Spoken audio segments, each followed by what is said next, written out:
Hello tout le monde, j'espère que vous allez bien. On se retrouve aujourd'hui suite à une demande que je vous ai faite sur YouTube la semaine dernière. Effectivement, je vous ai sollicité la semaine dernière pour une foire à questions, une FAQ thématisée sur les escarres. Donc vous avez été plusieurs à me poser des questions et je vais y répondre aujourd'hui en vidéo.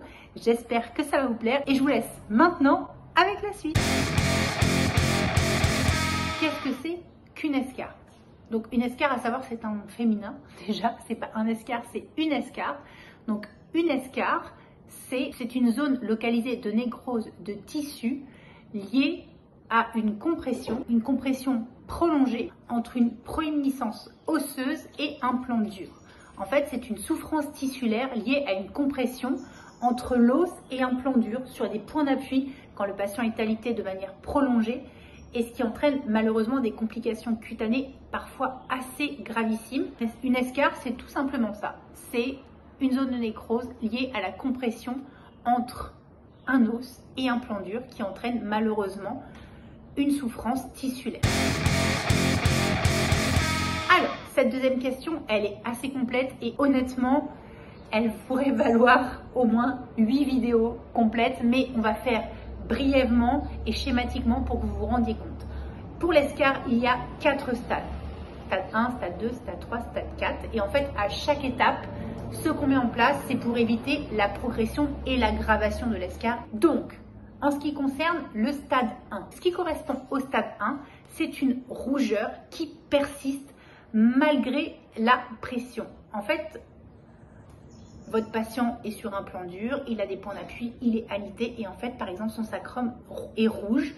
Et quand vous appuyez avec votre doigt, il reste rouge. Il n'y a pas d'amélioration, il n'y a pas de normalisation de la couleur cutanée, ça reste rouge. À ce stade-là, ce qu'on va mettre en place, c'est dans le but de limiter les phénomènes aggravants, de limiter les frottements, les cisaillements qui vont irrémédiablement entraîner une aggravation de ce phénomène. Qu'est-ce qu'on met en place? On met en place un pansement type hydrofilm ou hydrocellulaire pour limiter ces phénomènes de frottement et on met bien évidemment le point d'appui en décharge. On procède à des changements de position réguliers pour éviter que le patient soit sans cesse appuyé sur ce point d'appui déjà fragile. À savoir que le stade 1 de l'escarre, la prévention n'est plus de mise. Maintenant, il faut éviter l'aggravation. Tout ce qui est effleurage, nursing doit être mis en place en amont de ce problème, de cette rougeur qui persiste. Donc là, on est vraiment dans le curatif. Donc pour le stade 2 de l'escarre, cette rougeur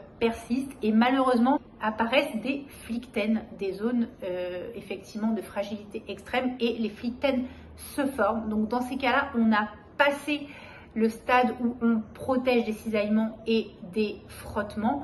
On va être un peu plus dans le curatif et on met en place des pansements hydrocellulaires. On met en place ces pansements parce qu'ils vont avoir en plus ce rôle d'absorption. Si malheureusement il y a des exudats, ils sont là, ils ont des mousses qui permettent d'absorber ces exudats et protéger et assécher un maximum la plaie pour permettre sa cicatrisation. Pour le stade 2, tout aussi important qu'au niveau du stade 1, la décharge du point d'appui, elle est primordiale. Je ne vais plus le dire, mais en fait, à chaque stade, ça fait partie de la prise en charge. Il est très important d'exercer une décharge importante du point d'appui par des changements de position très régulières et très fréquents. Si malheureusement tout ça n'est pas pris à temps ou s'aggrave, on arrive au stade 3 de l'escarre. Le stade 3, malheureusement, on présente une nécrose ou de la fibrine au niveau de la plaie qui peut en plus se creuser. Donc, on arrive à un stade bien plus avancé de l'escarre et là, la conduite à tenir est complètement différente. Donc, au niveau du stade 3, ce qui va être important d'exercer en tant qu'infirmier, c'est une détertion mécanique. Le plus important à ce stade-là, c'est la détertion mécanique, à savoir gratter, entre guillemets, la plaie avec toutes sortes de dispositifs type scalpel, curette. Si le patient est trop douloureux, il y a aussi des détertions chimiques, des produits qu'on utilise, qu'on met en place, qui permettent d'exercer cette détertion même quand le pansement est fermé, à type d'hydrogel par exemple, ou d'hydrocline. Ce sont des pansements qui exercent ce phénomène chimique de détertion et qui permettent à la plaie d'être un petit peu décapée et de nettoyer ces zones fibrineuses ou nécrotique qui entraîne un retard de cicatrisation. En termes de protection, après ce phénomène de détertion, l'idéal à ce stade-là, c'est de mettre en place un alginate ou un fibre à haut pouvoir d'absorption. Et bien sûr, la décharge, toujours à chaque stade, ça fait partie du traitement. Et enfin, si malheureusement tout ça n'a pas suffi, on en arrive au stade 4. Et là, le stade 4, c'est un stade 3 qui s'aggrave et qui malheureusement entraîne une atteinte osseuse ou tendineuse. Donc là, la conduite à tenir est la même qu'au stade 3, des soins locaux adaptés comme cité précédemment et une décharge du point d'appui. Alors, cette troisième question, elle est très intéressante. Pourquoi pas de bétadine? Donc, pourquoi pas de bétadine? Notre corps est composé sur notre peau. On a une flore qui nous défend contre les agressions extérieures, des bactéries qui voudraient prendre le dessus sur les germes qu'on a chez nous. Et en fait, cette flore, elle nous défend. Elle est absolument indispensable aux défenses face aux infections. Et en fait, l'antiseptique, son rôle, c'est de détruire tous les germes qu'il y a sur notre peau, dont cette flore. Et donc, du coup, pendant une durée limitée de 20 à 30 minutes, elle détruit cette flore. Donc, cette flore n'est plus capable de nous défendre contre d'éventuelles agressions extérieures. En utilisant un antiseptique, on majore le risque de colonisation par d'autres germes. Cette flore fait partie du processus physiologique inflammatoire de cicatrisation. Donc, en utilisant un antiseptique, on la détruit et on met un frein à ce phénomène physiologique de cicatrisation. Ce qui nettoie une plaie, c'est pas forcément le produit qu'on utilise, mais c'est les gestes qu'on va mettre en place, détertion mécanique notamment. Et il n'y a rien de plus efficace pour nettoyer une plaie que de l'eau, du savon ou du sérum physiologique qui, eux, n'agressent pas cette flore qui nous défend.